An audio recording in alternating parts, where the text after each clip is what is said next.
Assalamualaikum warahmatullahi wabarakatuh. Perkenalkan, nama saya Muhammad Iwafif dari kelas 11-6. Kali ini aku bakal ngejelasin tentang perkembangan organisasi pergerakan nasional Taman Siswa. Pembahasan ini penting karena Taman Siswa merupakan salah satu organisasi yang berperan besar dalam membangkitkan semangat nasionalisme rakyat Indonesia melalui bidang pendidikan. Sebelum membahas perkembangannya, kita perlu mengetahui terlebih dahulu apa itu Taman Siswa. Taman Siswa adalah sebuah organisasi pendidikan nasional yang didirikan oleh Ki Hajar Dewantara pada 3 Juli 1922 di Yogyakarta. Nama lengkapnya adalah National Alderwich Institute Taman Siswa atau Perguruan Nasional Taman Siswa. Organisasi ini lahir pada masa penjajahan Belanda ketika kesempatan memperoleh pendidikan sangat terbatas. Sekolah-sekolah yang bagus umumnya hanya diperuntukkan bagi orang Belanda, keturunan Eropa, dan sebagian kecil kaum bangsawan Indonesia. Rakyat biasa sulit mendapatkan pendidikan yang layak. Keadaan tersebut membuat Ki Hajar Dewantara merasa prihatin. Menurut beliau, bangsa Indonesia tidak akan maju apabila rakyatnya tidak memperoleh pendidikan. Karena itulah beliau mendirikan Taman Siswa dengan tujuan memberikan pendidikan kepada seluruh rakyat tanpa membeda-bedakan derajat, keturunan, maupun kekayaan. Latar belakang berdirinya Taman Siswa juga berkaitan dengan pengalaman perjuangan Ki Hajar Dewantara. Sebelum mendirikan Taman Siswa, beliau aktif organisasi Indische Partij bersama Douwe Dekker dan Dr. Cipto Mangunkusumo. Ketika pemerintahan Belanda merayakan kemerdekaannya dari penjajahan Prancis, Ki Hajar Dewantara menulis artikel terkenal berjudul "Seandainya Aku Seorang Belanda". Tulisan tersebut mengkritik Belanda yang meminta rakyat jajahannya ikut merayakan kemerdekaan. Padahal rakyat Indonesia sendiri akibat kritik tersebut, Ki Hajar Dewantara diasingkan ke Belanda. Selama di Belanda, beliau mempelajari berbagai teori pendidikan modern. Dari pengalaman itulah muncul keyakinan bahwa pendidikan dapat menjadi alat perjuangan untuk membebaskan bangsa dari penjajahan.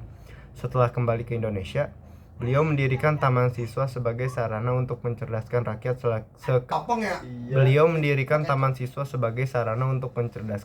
sekaligus menumbuhkan kesadaran nasional.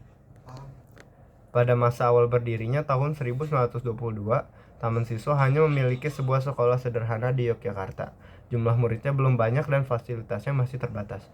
Namun, sekolah ini memiliki suasana yang berbeda dengan sekolah Belanda. Para siswa diperlakukan dengan lebih manusiawi, dekat dengan gurunya, dan didikan untuk mencintai bangsa serta budayanya sendiri.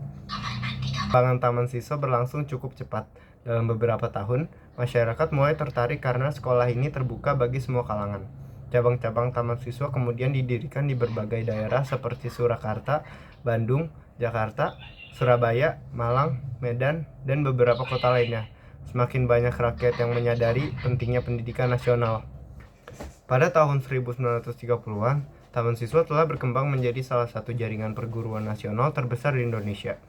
Sekolah-sekolahnya tersebar di banyak daerah dan memiliki ribuan siswa. Perkembangan ini menunjukkan bahwa semangat kebangsaan rakyat Indonesia semakin tumbuh melalui jalur pendidikan. Salah satu faktor penting yang mendukung perkembangan Taman Siswa adalah sistem pendidikannya yang khas, yaitu sistem Among. Sistem ini menempatkan guru sebagai pembimbing, bukan sebagai penguasa yang menakutkan bagi murid.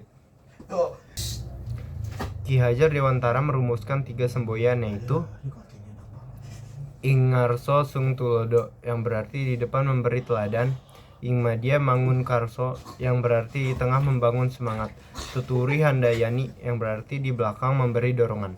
Semboyan Tuturi Handayani bahkan digunakan sampai sekarang sebagai semboyan pendidikan nasional Indonesia. Dalam praktiknya, pendidikan Taman Siswa tidak hanya mengajarkan membaca, menulis, dan berhitung. Para siswa juga diajarkan bahasa Indonesia, sejarah bangsa, seni musik, tari, serta nilai-nilai kebudayaan Indonesia. Tujuannya agar siswa tidak kehilangan jati dirinya sebagai bangsa Indonesia, meskipun hidup di bawah pengaruh budaya kolonial Belanda. Karena perkembangan dan pengaruhnya semakin besar, pemerintah kolonial Belanda mulai merasa khawatir. Mereka takut Taman Siswa menjadi tempat tumbuhnya nasionalisme dan semangat anti penjajahan. Kekhawatiran itu terbukti ketika banyak lulusan dan guru Taman Siswa aktif dalam kegiatan pergerakan nasional. Oleh sebab itu, pada tahun 1932 pemerintah Belanda mengeluarkan aturan yang dikenal sebagai Ordonansi Sekolah Liar. Peraturan ini mewajibkan sekolah swasta memperoleh izin dari pemerintah kolonial dan memberikan wewenang kepada Belanda untuk menutup sekolah yang dianggap bahaya. Taman Siswa menentang keras ordonansi tersebut. Ki Hajar Dewantara bersama para tokoh nasional melakukan protes melalui tulisan, pidato, rapat umum, dan berbagai kegiatan organisasi. Mereka menegaskan bahwa pendidikan adalah hak rakyat dan tidak boleh dibatasi oleh pemerintah penjajahan. Perlawanan ini mendapat dukungan luas dari masyarakat Indonesia. Tekanan yang semakin kuat akhirnya membuat pemerintah Belanda mencabut ordonansi sekolah liar. Keberhasilan tersebut menjadi bukti bahwa Taman Siswa bukan juga sekedar lembaga pendidikan, tetapi juga pembagian penting dari perjuangan nasional melawan penjajah. Peran Taman Siswa dalam pergerakan nasional sangat besar. Pertama, Taman Siswa membantu mencerdaskan rakyat Indonesia sehingga mereka lebih memahami keadaan bangsanya. Kedua, Taman Siswa menumbuhkan rasa persatuan dan cinta tanah air. Ketiga, organisasi ini ikut memperkuat penggunaan bahasa Indonesia sebagai bahasa persatuan. Keempat, Taman Siswa berperan dalam melestarikan dan mengembangkan kebudayaan nasional Indonesia. Banyak tokoh bangsa yang terinspirasi oleh gagasan Ki Hajar Dewantara tentang pendidikan nasional. Semangat yang ditanamkan Taman Siswa turut mempersiapkan generasi muda yang kemudian berjuang untuk mencapai kemerdekaan Indonesia tahun 1945. Setelah Indonesia merdeka, Taman Siswa tetap melanjutkan kegiatan di bidang pendidikan. Perguruan di Taman Siswa masih berdiri hingga sekarang dan menjadi salah satu warisan penting dalam sejarah pendidikan Indonesia.